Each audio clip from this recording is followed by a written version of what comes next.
It's 8 o'clock in the morning on a Monday, and you're going to stand in front of 50 people in 1 hour and try to pick the 12 that'll vote for your client. You starting to feel the knots in your stomach?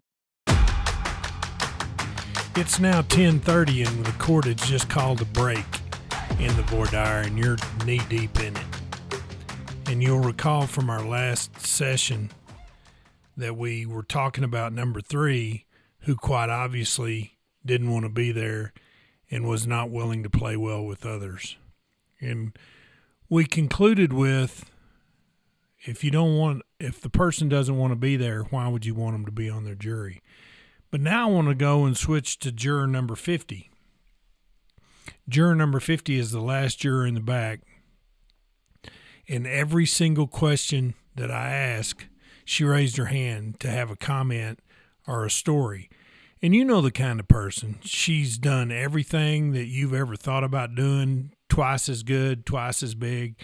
No matter what story anybody told during the voir dire, number 50 always had one to one-up them. And she obviously wanted to be there. She was auditioning to be on the jury. She was trying out to be on the jury. And so let's talk for a minute about what do you do with a juror that wants to be there. Well, you got to be cautious about that, because a juror who wants to be there, who is auditioning to be there, is advancing their own agenda. And if their agenda is consistent with your brand of justice, it might work out for you, but that rarely is the case for me. Usually the agenda that they want to advance is contrary to my version of justice, and therefore I'm very leery of these people. But let's just look and see what number 50 did. Number 50 chimed in that she was unemployed, but that she had previously been employed for some big corporation and had owned a business as a sole proprietor for years and years and years. The more that she talked, the more confused I became, because I couldn't differentiate between whether she was actively employed, formerly employed, self-employed. She just wanted to tell stories about anything we were talking about. And frankly, she was disruptive, because I knew we were not going to get to her in the jury selection. And I tried to use my best tact to say, I'll come back to you on that if we have time. But she was trying to filibuster the process. And I think the thing to do is just hold your hand up and say, ma'am, I understand where you're coming from. I hear you completely, but I've got to talk to all these other people. Would it be okay with you if I get somebody else's viewpoint on this issue? Because you've got to get that person to be quiet so you can talk to everybody else. I call that getting the fish off the hook. If you just tell her, hey, be quiet, I want to talk to other people. Well, not only is she going to take offense to that, but everybody in the room is going to take offense to you being rude to one of their own. The reason I call it getting the fish off the hook is I get her permission to talk to somebody else, and that way the fish has removed the hook from her own mouth. And I think that is something that I want you to learn today, is that voir dire is a series of permissions. If I give you permission to ask me a question, how can I be mad at you for asking me a question? If I give you permission to answer my question, how can I be mad about your answer? And so I think voir dire is a process of seeking and obtaining permissions. So what do I do with number 50? Well, I've got a C on her name because she said some things that I believe are revealing that she has a strong bias and prejudice, which she's bringing into this courtroom. And I want to put a footnote in that. The purpose of voir dire is not to educate, manipulate, persuade. The purpose of voir dire is to determine and identify the specific bias and prejudice that the juror is bringing into the courtroom from outside the courtroom that will affect their verdict in this case. That's all. And so if a judge is ever called upon to rule on an objection to my question from opposing counsel, let's say they don't like something I'm doing in voir dire, they object. I don't care what the objection is. The answer is always the same. When the court asks for my response is always, this question is specifically designed to uncover the bias and prejudice that this juror is bringing into the courtroom that may affect their verdict in this case. If your answer to an objection is anything other than that in a voir dire, you may be asking objectionable questions. And so just keep that in mind. It'll help you focus, and it'll help you stay in good graces with the court, because the reason courts shut down voir dire is lawyers want to stray off and give speeches. Lawyers want to manipulate, persuade, educate the juror, and that's not the purpose of voir dire. So number 50, I got her permission to put a plug in it. Now here's the problem. It didn't work. She obviously understood that I meant I needed to talk to somebody about the particular issue that we were on at the time. When we moved to another issue, her hand shoots up like Horshack. I don't know if you remember the Welcome Back Kotter show. There's a guy on the front row named Horshack, and every time the bell would ring, it's time to go, but he's got his hand shot up in the air. He's got one more question. She was my Horshack juror. But you heard me say I knew I wasn't going to get to her. Well, how do I know that? Because I have control over how many call strikes I'm going to seek. And you say, wait a minute. Are you telling me that you might not seek to remove a juror for cause if they have given you reason to believe that they're not qualified? Yeah, it's a strategy decision. For example, you need to understand the process of the splash zone, and that's why I insist on having a seating chart, because lawyers are terrible at math. And if you strike the wrong juror, in my opinion, you have created and committed malpractice. And so we call this the splash zone. I made that up because I used to take my kids to SeaWorld, and if you sit in the front 5 rows at SeaWorld, you're going to get wet. And so that's the splash zone. Where is the splash zone on a 12-juror jury? Where is the splash zone in the jury pool when we're going to seat 12 jurors? And I will tell you that it is 24. And the reason is because each side gets 6 strikes apiece, so that's 12 jurors there, and we're going to take the next 12 that come out of the panel in order after we've exercised our 12 strikes. So the strike zone on a 12-panel juror where each side gets 6 strikes is always 24. And if you have a judge, and this is most judges in the states that I practice in, they don't grant the call strikes at the time that they arise. They wait until the voir dire is concluded by both parties before they rule on call strikes. The only exception that I've encountered to that was Judge Kanais in Waxahachie, Texas. And Judge Gene Kanais had a rule that if you were going to move for calls, you do it right then, right when the juror gives the answer. And so, for example, if you get a juror to give an answer that indicates that they're not qualified because of bias, you have to move to strike that person right at that moment. If the judge grants it, that juror gets up and walks out of the courtroom. But that's a rarity. That's not been my majority experience. So how do I know where the strike or the splash zone is? By the way, I use the word strike zone and splash zone interchangeably, because unless you're in the strike zone or in the splash zone, you have no chance of being on this jury. So that's what I mean when I use that language. If you strike somebody that's outside the strike zone, you just committed malpractice. You just threw a strike away, and we're going to see that that actually happened in this case. So, how do I know the strike zone is at 37? 37 means that I have predicted, based on their answers and my note-taking, that there will be 13 persons struck for cause between juror number 1 and juror number 37. And you say, well, how many call strikes do you have marked on your paper? Well, I'm going to count them. 1, 2, 3, 4, 5, 6, 7, 8, 9, 10, 11, 12, 13, 14, 15, 16, 17, 18, 19, 20, 21. 21, almost half the panel, I have challenges for calls or predict that my opponent will have a challenge for calls because of answers that they have given thus far in the voir dire. Now you say, well, did you move for calls on all of them? No, because I don't want to get to juror number 50. I don't want to have to deal with juror number 50. As a matter of fact, I don't want to get to juror number 38 because from 38 to 50, the back row are full of jurors that I don't really want.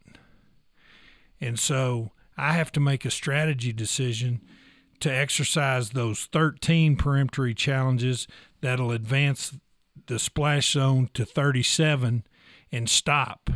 And that's exactly what happened. In the first 37 jurors, the defendant got 1 cause for strike, and I got 12. And that's why I knew we were at juror 37. Now, let's say that I move for 12 and I only get 11. Where's the splash zone or strike zone then?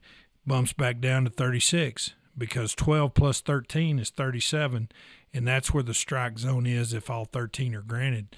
But if some number less than those motioned are granted, it affects the strike zone. And so I told you that it's important that you not exercise your peremptory challenges outside the strike zone. If juror 37 is the last juror who can possibly be seated on this jury, the defendant's cause strike or peremptory strike number 2 on juror 40 was an absolute nullity. 40 was not in the strike zone, had no opportunity to be on the jury, and was not stricken. Now let's look at the consequence of making such a fatal mistake. Let's just use juror number 31 as an example, who made it on the jury. Juror 31 brought up the language protected class. In other words, he obviously is sophisticated enough to know that in Texas we have an employment will state. You can be fired for a good reason, bad reason, or no reason at all. And people say, well, then how do we have employment cases? Because you can't be fired if you're in a protected class. And protected classes are gender, gender identity, age, and religion. And he knew what a protected class was. And he explained the definition of protected class to the group of jurors, which is always great because that's not me trying to educate the jurors. That's the jurors educating each other. Now, I believe if I had a strike and I was on the defense, I would have struck number 31 because he was a pivotal juror. But instead, juror number 40 was struck, which was outside the strike zone. I don't know about you, but I don't want to explain to my client why I kept juror 31 when I struck juror 40 and wasted a strike that was meaningless. I don't want to have that conversation, and I don't want you to have that conversation. That's why I'm trying to get you to learn that you have to meticulously keep track of who is in the strike zone and who is not. I think it's interesting that juror number 26 was also not struck, and I don't know what the choice was, but I can tell you as it turned out, juror number 26 is the one that held out for $18 million to award to the plaintiff. And in his comments after the trial, he said that the other jurors had talked him down as how they finally made the verdict that they reached. But you don't want to be in a position where you wasted a strike and you left a guy on there who's fighting for $18 million for the opponent. That's not a good situation to be in. So let's review. We've talked about jurors that don't want to be there, that don't want to work well with others, and we've talked to jurors that want to be there a little too much. And then there's kind of everybody else in the middle. And how do you decide where people are? Well, You got to listen to the code language. In my voir dire class that I teach for 14 weeks each semester, 4 weeks are dedicated to recognizing and understanding code language. And it takes a lot of time to teach this, but let me give you an example of what I'm talking about.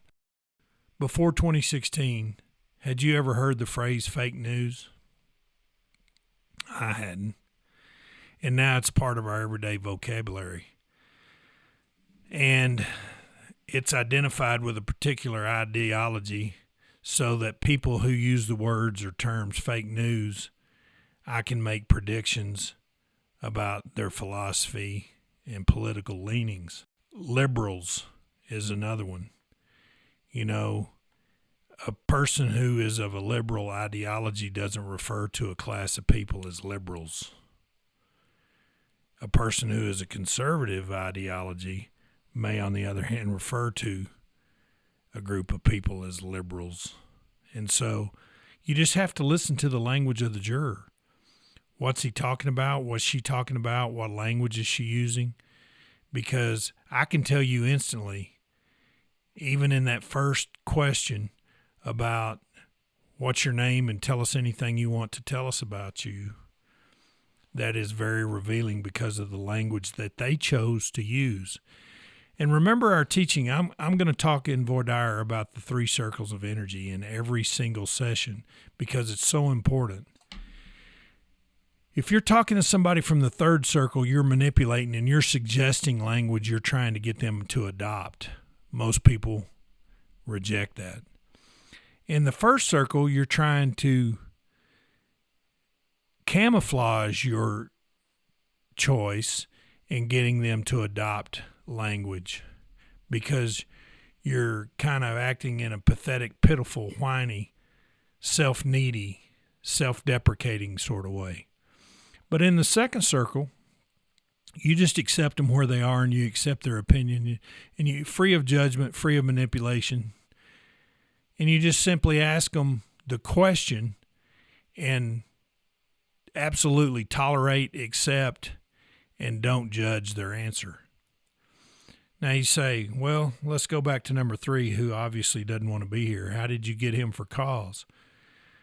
Well, I was listening because during my voir dire, I'm the only one asking the questions. When I pass the panel, then the opponent gets to ask questions.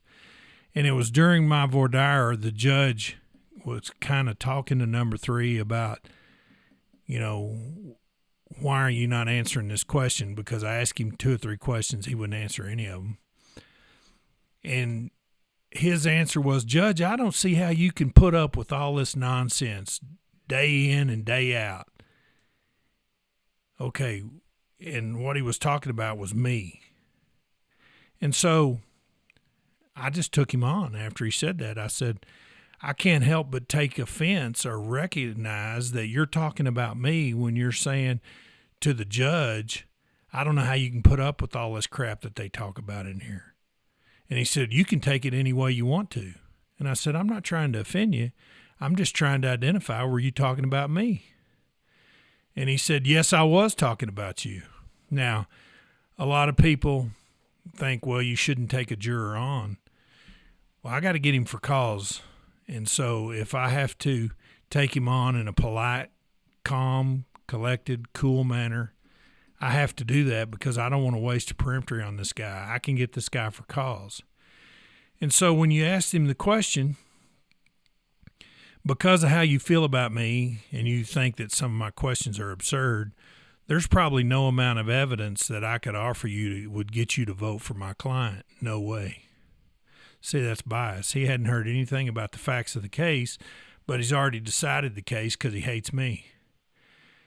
And then the follow-up question that you have to ask is, and there's nothing that the judge could tell you or I could tell you that could cause you to set that aside, because there's no place in the human brain to set your thoughts and emotions aside too. Agreed. And so those feelings that you have already are going to affect the verdict in this case. Done. Bye-bye. We have some parting gifts for you and your hateful friends as you leave. And so I don't want you to be afraid to politely, courteously clarify what a juror's saying. I shouldn't use the words take him on, because that's what Susan said that I did, is she thought that I took him on a little bit too much.